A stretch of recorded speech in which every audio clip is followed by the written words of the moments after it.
Officially welcome everyone to our Knowledge Brief launch sections. My name is Chinikit, a Program Associate here at Andy East and Southeast Asia chapters, and I'll be your host today. So just some housekeeping, please utilize the chat and Q&A functions to engage with us throughout the webinars. We'll try best to answer all the questions, but if not, it will be gathered in the recap report. Also, today's sections is recorded and it will be shared together with the recap report. So today, we'll be spending very briefly 45 minutes to hear two main parts. First, you'll be hearing from our research teams when we look at overall accelerations, trends, and evidence or observations of early stage ventures that participate in accelerations in those programs in the regions, and then look at the case studies of how different accelerators are navigating through those trends and challenges. Then we'll move to the fireside chat, where you'll be hearing from Simon Lee, Head of Global Programs from YGAP, reflecting on what's happening for their ventures that participate in the programs. And the sections is moderated by Goldie Yancha Impact Investing Partnership Managers from Manila Angel Investors Network. So for an interest time to start the first sections, I would like to invite Abigail Davison joining us from DC and the research manager to share with us the report findings. Abby has been with ADDI since 2016 and is with Gali since it is initiated. So Abby, could you please take us away? Yes, thank you for the introduction, and hi everyone. I'm really glad that you're able to join us. If you don't mind to go to the next slide. Yeah, so I think before we get going, we wanted to launch a poll and ask some questions that are actually in this new knowledge brief that we're launching, just to see what everyone's best guess is in terms of some of the things we learned. So the first question is, what is the average age of ventures that apply to accelerators in the Asia Pacific region? And this is obviously based on Gali data. I don't know the full scope of all ventures applying to accelerators, but based on my research, we'll see if you get it right.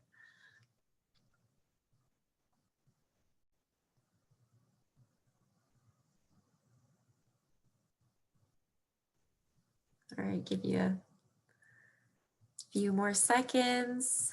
See, we've got good responses. Okay, so it's 50% 2 years or less and 50% 3 to 4 years. And the answer is 2 years or less. All right. Next question. We asked entrepreneurs what they were hoping to gain out of the acceleration process when they applied. And so we're curious, which was the top benefit that entrepreneurs were seeking? Do you have that one, Phi?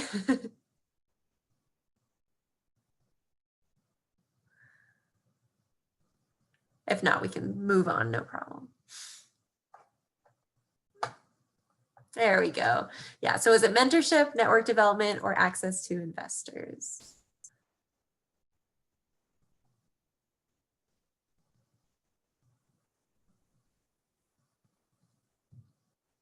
So most commonly, it was actually network development, which might be surprising, as many of you probably work with entrepreneurs and know they're seeking investment. But network development is what they all listed first. Or not what they all listed first, what they most commonly listed first. All right, we've got one last poll, and we ask entrepreneurs about what type of financing they have when they apply to an accelerator program. And so do you think it's most common for entrepreneurs to already have some equity investment, some debt, or some philanthropic capital in the form of a grant or some other sort of non-return seeking capital? All right, philanthropic capital by far, and I'll get into this in a second in the actual overview. So thank you for participating in the poll. That warm up is just for fun, but this next set of slides, I just wanted to walk you through this knowledge brief that Gali just released. And about GALI, it is the Global Accelerator Learning Initiative. And just as a quick recap of what we do, if you're new to GALI, we primarily research entrepreneurship and acceleration. We have now more than 30 reports that we've produced on global and regional trends in acceleration and entrepreneurship. This ranges from topics such as accelerating women-led ventures or focusing on a particular sector to a regional focus, which is what we're talking about today, where we kind of are zooming in from our global database to look at acceleration in the Asia Pacific region. We also host peer learning events in partnership with our Andy regional chapters, which many of you have probably already participated in. And we have a publicly available database. We've been collecting data for more than 5 years, and we now have data on 23,000 entrepreneurs that applied to accelerators around the world. So if there's any researchers in this group or anyone who's interested in benchmarking, please get in touch because it's free to download. And that's a big reason that we put out this research, is to make sure everyone knows that this data is available. And if you want to dig into it yourself, you are more than welcome to. And of course, always a thank you to those organizations that make this work possible, and particularly DFAT, which funds the Asia specific work. So you can go to the next slide. So a note on how GALI collects its data. Most accelerators, it's a challenge enough just to collect data from all the entrepreneurs that apply to your program, and then to collect follow-up data 1, 2, or more years down the line. That alone is a really big challenge. And so what GALI does is we actually partner with accelerator programs to help them collect this information from not only the accepted ventures, but if you go to the next slide, you'll see also the non-accelerated ventures. Oh, go back one. Yeah, so here you have in this display, in pink are the accelerated ventures, and in gray are those entrepreneurs that applied to an accelerator program but are not accepted.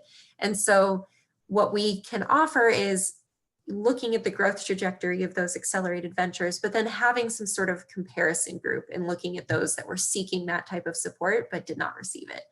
For those of you researchers in the crowd, this is not a perfect control group, but the idea is it does give us a little bit more clarity on what impact the accelerator is having, not only in terms of the programming they're providing, but also in terms of, how if they're having a quality selection process, which we all know is a really valuable thing that accelerators do in the entrepreneurial ecosystem, is identify those promising entrepreneurs and signal their potential.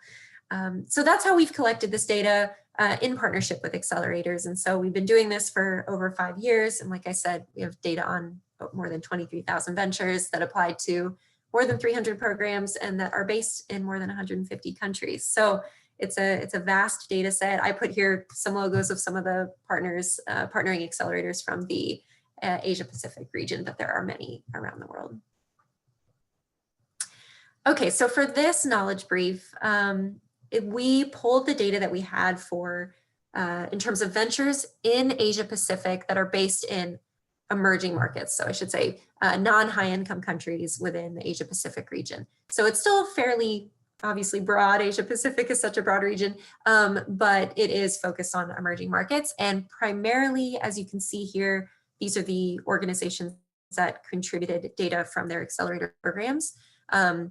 And if you move to the next slide, you'll see it's primarily Indonesia, Bangladesh, Pakistan, Nepal, and then a handful of others. But as you see this data, understand, this isn't every country in the region. This is a sample, which from Southeast Asia is largely Indonesia, and then from South Asia, largely Bangladesh, Pakistan, Nepal. And yeah, so about this sample, like I said, there's 473 ventures.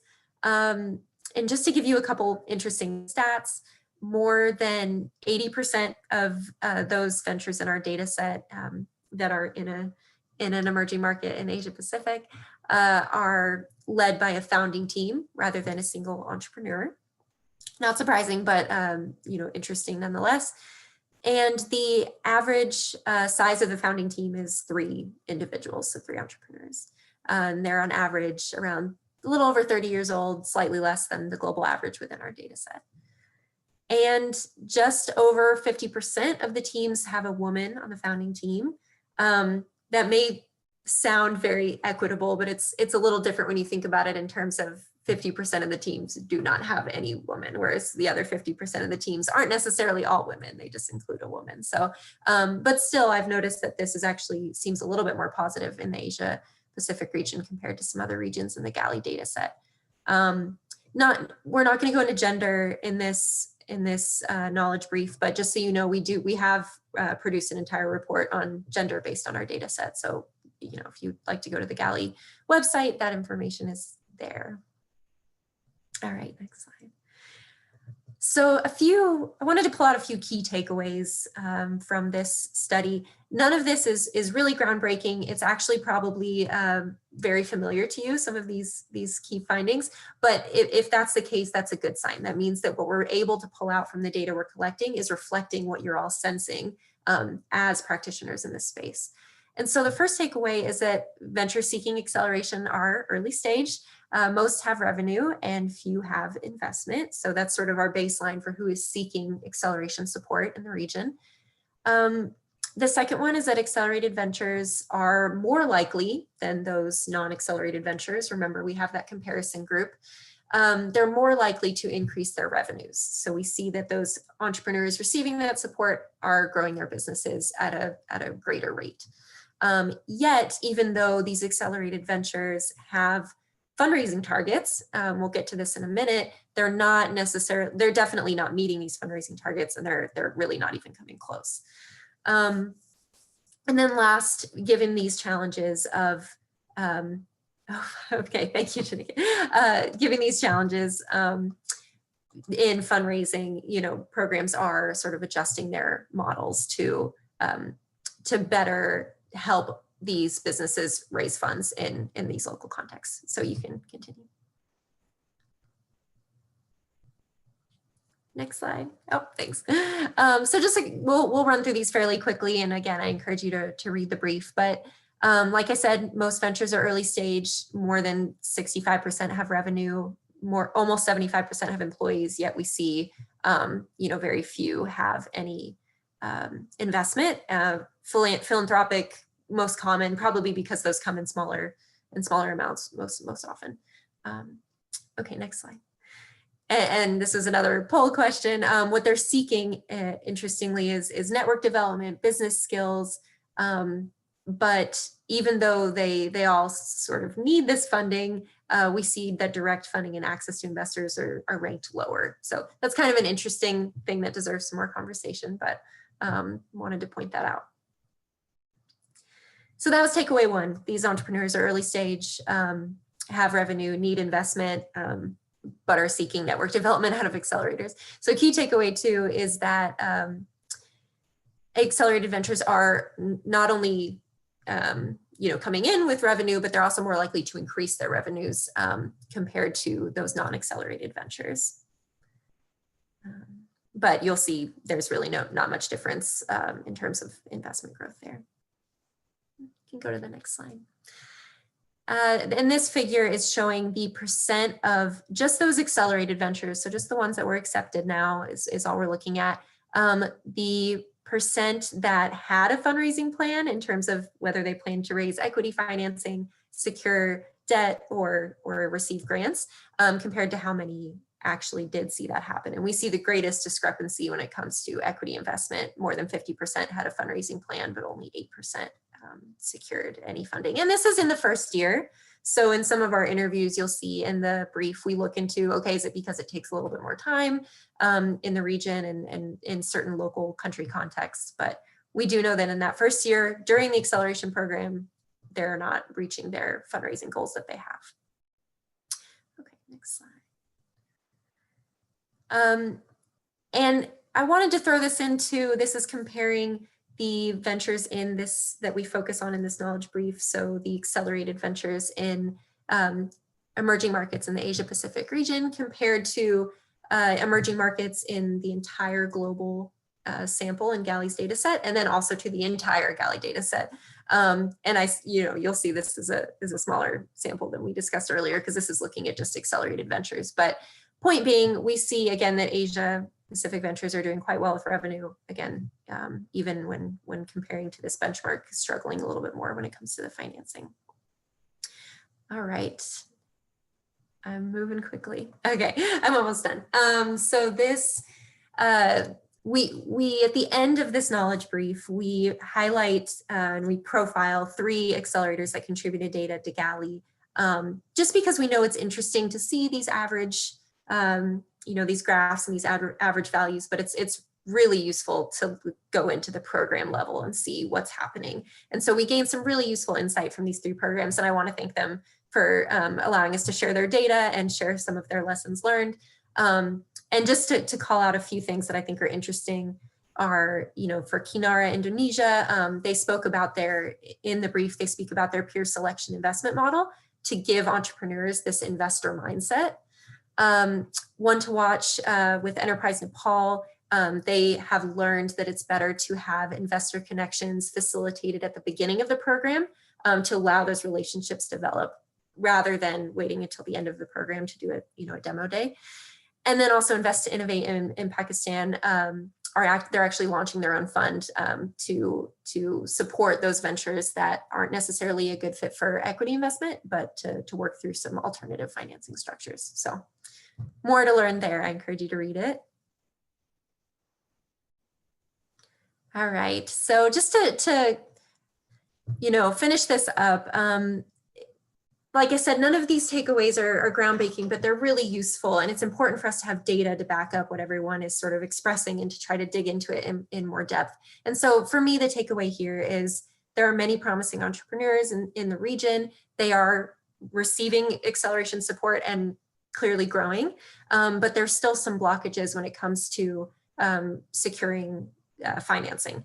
Maybe that's, that they, some may argue that they don't need it. I would say, given that they have fundraising targets, that it does seem to be the way that they are hoping to grow their businesses is through securing financing. So then the question is, what's sort of the disconnect? Is it just a longer time frame for these entrepreneurs, or are there barriers that can actually be overcome? So at the end of the brief, we have some suggested future research questions. Again, if anyone's interested in digging into this data themselves, you're more than welcome to, and I'm always happy to walk you through it. So I'll finish up there, but thanks everyone for listening. I hope you take a read. Thank you, Abby, for the run-throughs of knowledge brief, and thank you, Teddy, for your questions. So as Abby mentions, you can find information about the Galley data on the website, which is here showing the screens, and also we will put that in the chat. If you need any specific data, then please do reach out to us, to either me or Abby, or both of us at the same time. So it would be great. Thank you. I don't think we have time to answer any question live at the moment, but please feel free to drop any of your questions in Q&A or in chat. We will try to capture that. So for the next sections, I would like to invite our moderator, Godi Yanchar, Impact Investing Partnership Managers from Manila Angel Investors Network, and our interviewee of the day, Simon Lee, Head of Global Programs from YGAP, to share with us their experience. So Godi, please, the floor is yours.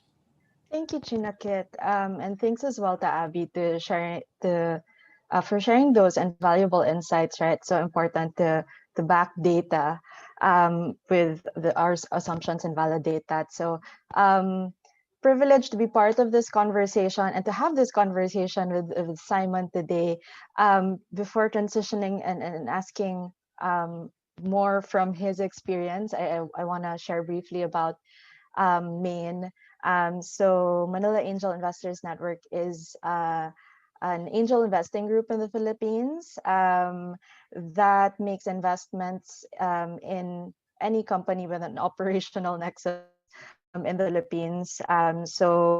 It's a group of almost 100 members that have fortunately allowed us to deploy at least $1 million annually. We've been fortunate enough to make over 10 investments to date, and intentionally looking forward to making more investments, especially with a gender lens, so deploying more funding into women-led businesses. Yeah, I'm looking forward to this conversation with Simon Lee from YGAP. If you can share more, Simon, about the great work that you do in YGAP, that would be great. Absolutely. Thanks, Goldie. And seconding the thank you to both Abby Gali and Chinnikit and the rest of the team at Andy. It's great to be here. And it's great to be connecting with the broader ecosystem as well. So my name is Simon. I'm the head of global programs at YGAP. For those of you who don't know who YGAP is, we support the growth of locally led impact enterprises, predominantly in emerging markets, as a means for both economic and social development. We've been around since 2008, and over that time, we've run just over 50 accelerator programs and supported 550 impact enterprises. Our work spans across Africa, Asia, and the Pacific Islands, and our explicit focus is on supporting locally led impact enterprises, particularly at the early stage. And when I say early stage, the average annual revenue is usually between $5,000 and $20,000 US. 25 and 20,000 US dollars in terms of annual revenue. And specifically in regarding sort of the scope of the research that we're speaking about today, we have a program in Bangladesh. We've run 7 programs there supporting 85 enterprises. And we've run 2 programs in the Pacific Islands supporting 22 enterprises. It's amazing, Simon, to say that, you know, in the years that you've been doing this, you know, you've run so many accelerator programs. I'm curious to know how you found working on the ground and how that correlates to the data that Abby has mentioned. Do these trends and findings resonate with your experience running these programs? Definitely. I think it's probably helped by the fact that I think we've contributed a lot of data to the Gali data as well. But I know for ourselves, we've been investing in our MEL capacity over the last couple of years. And yes, definitely what we're seeing definitely resonates with the findings that Abby shared today. So depending on the region in which we work, we tend to see a compound annual growth rate of the revenues between 20 and 70%. So pretty strong and pretty good. Despite that growth rate, though, we only see about 10 to 15% of our impact enterprises accessing the investment, and that's within the 2-year period in which we access, I guess, measure the data from our graduating portfolio ventures. And of course, with our own, I guess, strong MEL capacity in-house, we've obviously been able to unpack that a little bit more and just to explore that. I think one thing, and I think Abby did mention this, is that accessing investment in these markets does take time, particularly at the early stage in which we work. When you're talking about, you know, validating product market fit, building growth traction, building the business model for investment and the business case for investment. And of course, even just doing the due diligence with investors in these markets, that all takes time. And indeed, with the 10 to 15% of the impact enterprises that graduate our program, it's usually between 18 and 24 months post-graduation where they're accessing that capital. So it is certainly a delayed, I guess, access to investment that we are seeing.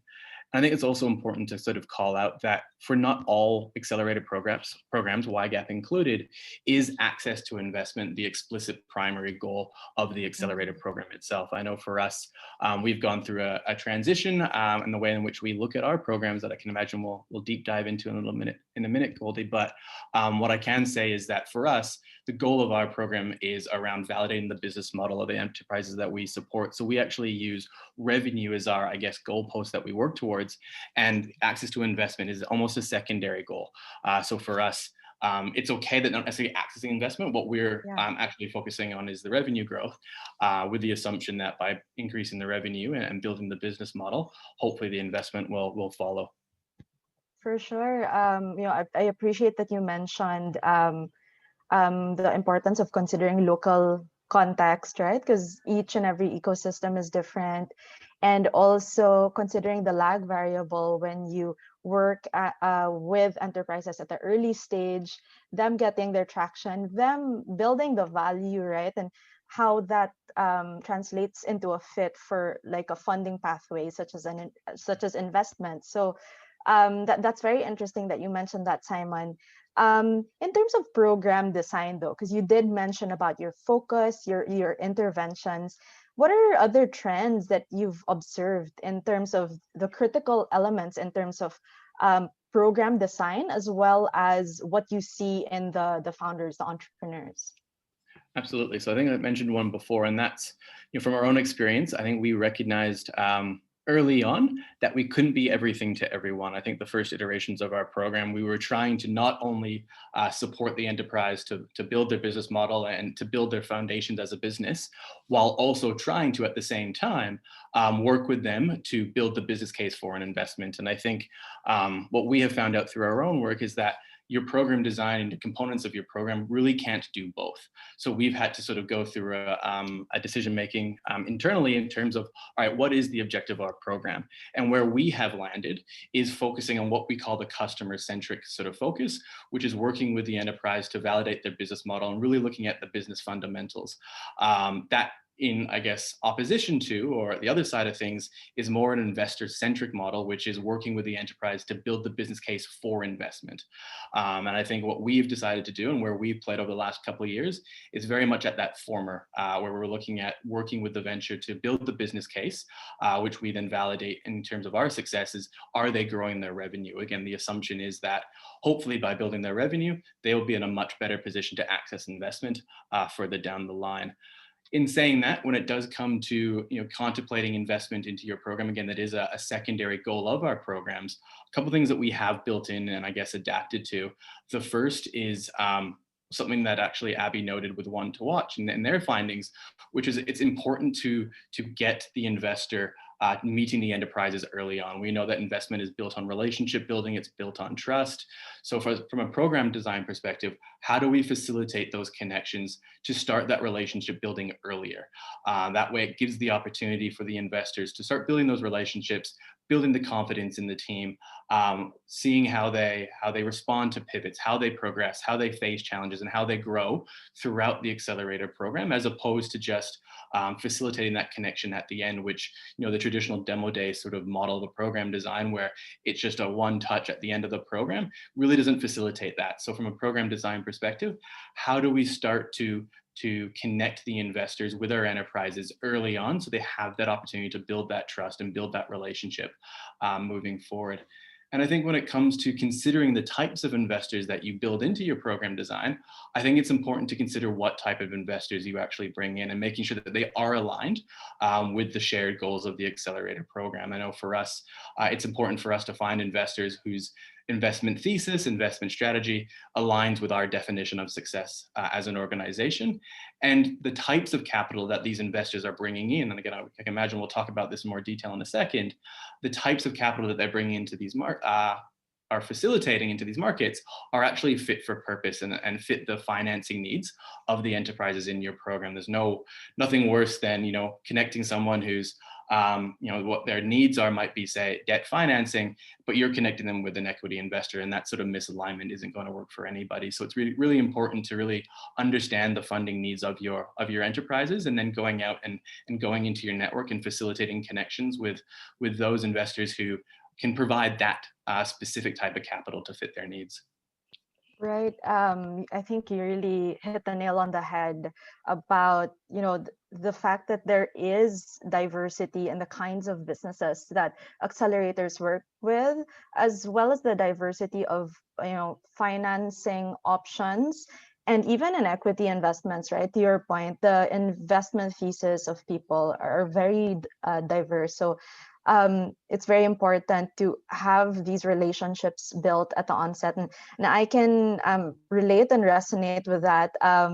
Just looking at some of the investments made in the main portfolio, some of them have come from accelerator programs, have pitched early on, did not make it, but came back now with a better having built better value through the revenues that, of course, you can partly attribute to the support that organizations such as ESOs, such as accelerators, have helped them enable. So I think that's a very important point to emphasize. I appreciate that, Simon. So we've touched on several factors, but I'm curious to know like your thoughts further on the research and how it says that companies tend to have higher revenue but are not able to raise funds as targeted. And yes, we talked about the time variable, the linkages, the product market fit from founder and funding provider, right? Any other reasons that you think play a critical factor to this result? Yeah, definitely. I still think I think we're all across the fact that the missing middle is alive and well in these markets, and that there certainly is a significant funding gap to be filled. And there's lots of data to suggest that. And I think until that missing middle is properly filled, this is going to be a problem which we face. I think one of the things that we've seen in our work is that it's promising to see some more capital coming into these markets to fill the missing middle. But one of the things that we're seeing is that the type of capital that's flowing in may not be necessarily fit for purpose. So while the capital is there, it's coming in, which is promising, but perhaps it's not appropriate for the local entrepreneurial ecosystem or the types of the enterprises in which we support. And I think a couple things contribute to that. I think one is there's an inherent bias of investors, particularly for investors who aren't local, that are coming in from, it might be from the US or the UK or in Australia, or coming in from experience, say, working in Latin America or working in across Africa, and they're coming into South Asia, the Pacific Islands, and there's an inherent bias in which they bring with that work. And I think that bias comes down to the fact that, finding pipeline, tapping into some of the most promising enterprises, that's all really tough work and it's very challenging work. So what we tend to do as individuals, you tend to rally around people who might speak like you, run in the same social circles, on the same universities, same colleges. And I think that really just perpetuates almost an bias of the investors coming into the market. And I know in one of the regions that we work in, a recent report was released by the World Economic Forum where it said 90% of all the capital invested into that region was going to expat founders. That really doesn't leave a lot for the local entrepreneurs and the local founders of these businesses. So I think that's something that certainly, I guess, contributes to this problem. And I think related to that is the processes and the way in which these investors are coming into these local markets, which are very unique in amongst themselves. There's an assumption that what might work in, say, the US or what might work in, say, Latin America or Africa is going to work in the Philippines, where you are, Goldie, or where where we work in Bangladesh or the Pacific Islands. So there's almost a lack of reluctancy to be innovative in the way in which we look to distribute capital, and the processes and the due diligence and the expectations aligned to that. And I think, again, this was noted in Abby's presentation, is that also the types of capital that's flowing in might not be fit for purpose. I know Invest to Innovate is speaking about, or they're actually bringing an investment vehicle to market upon the recognition that the type of capital flowing into Pakistan right now is all venture capital, sort of type funding. But what's actually needed from the enterprises in Pakistan coming through I2I's Accelerator program is things like debt financing or other innovative types of financing. So there's a recognition that new innovative forms of capital might have to flow in to sort of fill that market. Right. So it really, kind of, when you said these things, I think a lot about the importance of product market fit for, again, the business and the funding mechanisms. And then each ecosystem is unique. Some are younger and have fewer facilities than others, and so it's important also to look at it from a higher level standpoint. And I really appreciate that, again, emphasizing on the importance of local context, right? There might be opportunities that are missed out because we're not able to take on someone else's rich experience and perspective based on what's happening on the ground. So I think that's a very important thing to note. As someone, Simon, working in like so many accelerator programs already as an ESO, how can we then overcome these barriers, these challenges? And as an ESO, working for an ESO, what are actionable steps that we can do to help advance the growth of these SGBs? I think there's lots of things that we can do. I can speak to a couple that we've considered as an organization. So the first is as early as 2017, YGEP tried to actually play the role of investor as well for the most promising graduates of our program. So we started making investments between 2017, 2018, and 2019. And we tried to be very innovative with the types of funding that we were distributing, whether it was equity, whether it was debt, whether it was revenue sharing loans, convertible notes, to really make sure that we were trying to facilitate, again, capital that is really fit for the local context and the needs of the enterprises. And I think an accelerator is really well placed to do that. Obviously, they have the opportunity to build the trust and build the relationships with the enterprise coming through the programs. We see how they grow, we see how they respond to challenges, how they pivot, and we see the growth potential that they have. So I think we're really well placed to play that role. And again, you see Invest to Innovate releasing their venture capital fund. I know a few other accelerator programs that are doing something similar.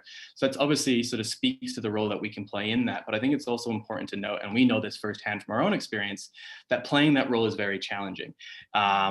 There's a reason why the missing middle exists. It's because it's tough work, and ESO's work in itself is very challenging. But if you consider now trying to play the role of investor as well, that's a different skill set, a different set of expertise. There's cost involved, both time and money in terms of setting up that facility, going out and raising that capital that you need to invest, and of course the ongoing support that you need to provide once you make those investments as well. And it almost sort of causes you to reconsider your entire business model as an organization. I know for us, it was we had to consider a significant shift in our strategy, and we've decided not to pursue that at that time. And despite piloting some investments over the last couple of years, we've parked that sort of pilot for the time being because there's an opportunity cost of going down that route and making sure that you're not losing track of the role that you feel that you need to play in the ecosystem. So I think playing the role of investor is definitely something that you can do, but it isn't something to be, I guess, thought about lightly. It is a significant sort of consideration to be had, and really have to sort of put some thought behind that. I think another role that an ESO can play, and it's one that we're looking to be piloting in 2021, is actually looking to collaborate more effectively with local aligned investors within the markets and the regions in which we operate in.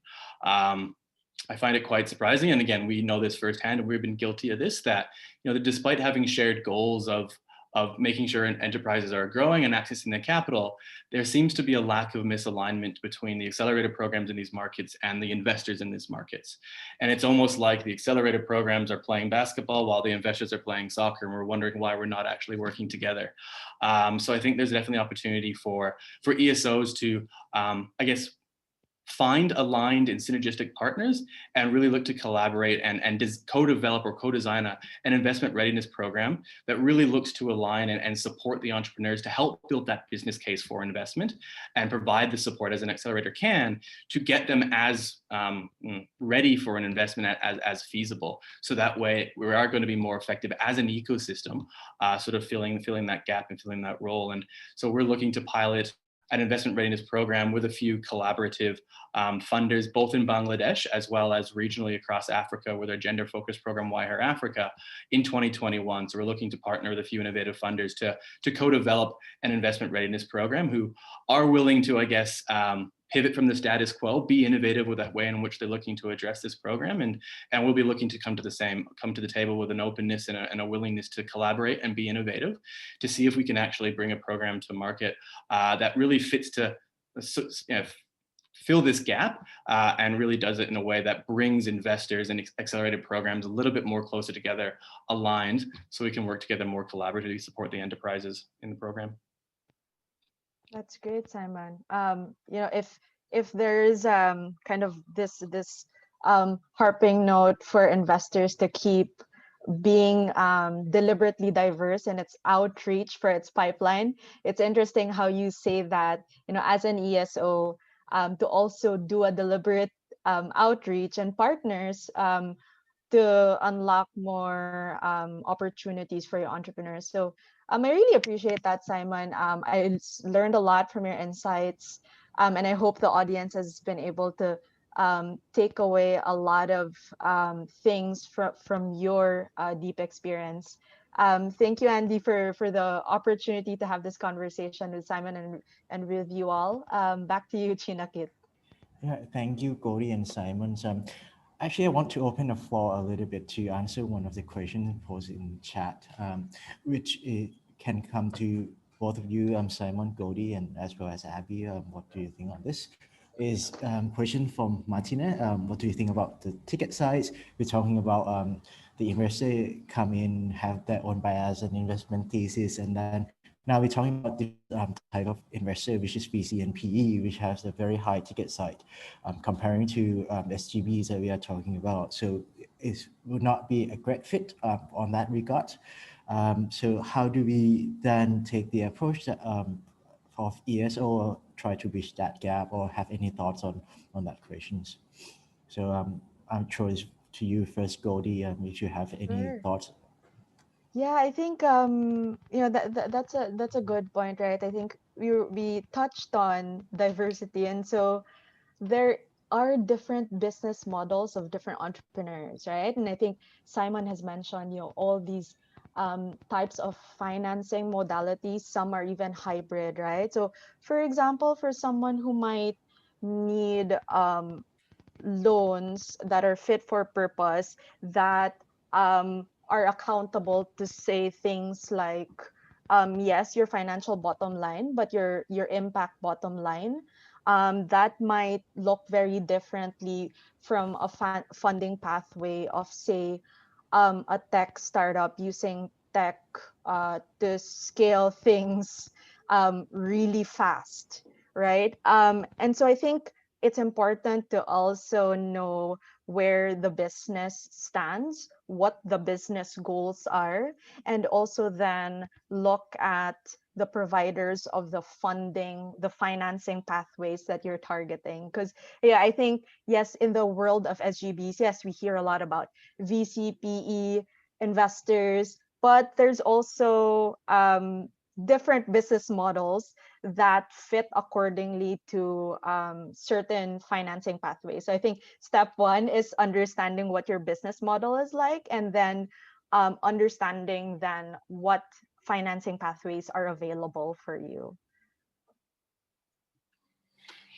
Just to add on to that, Martina, I think your findings and your insights there are definitely shared with YGAP, particularly at the stage that we play at. And I think it's the challenging thing is that and you understand why that exists. Financially, for an investor that making $1 million sort of ticket size, the economics make sense there. But I think as you go further along down the size of the investment to something that's a little bit smaller than that, whether that's going into the 200 or the 100 or even the 50K, the economics don't start to make sense. And that's where I think there is potentially a role for some sort of blended finance to play a role in that in some capacity.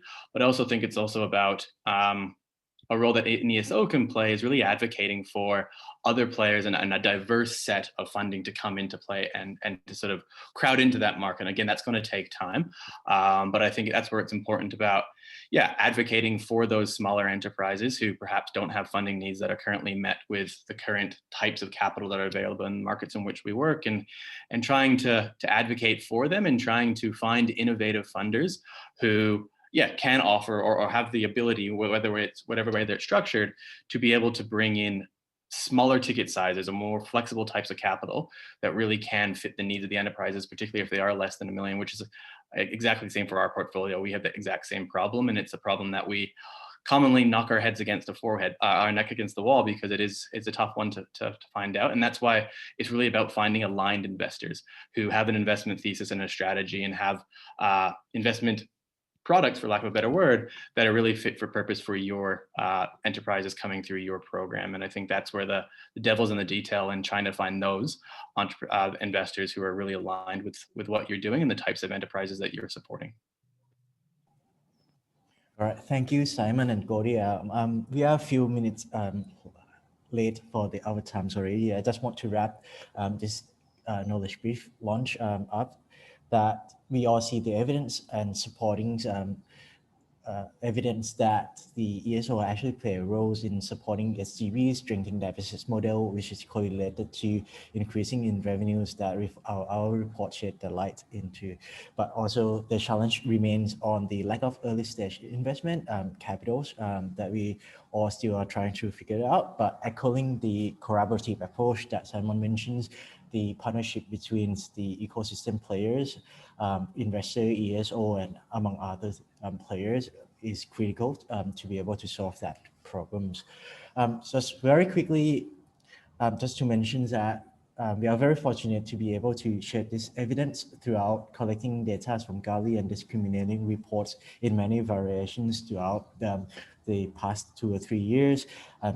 Now, the next year, we are still very honored to be able to bring this activity forward as well by the support from DFAT.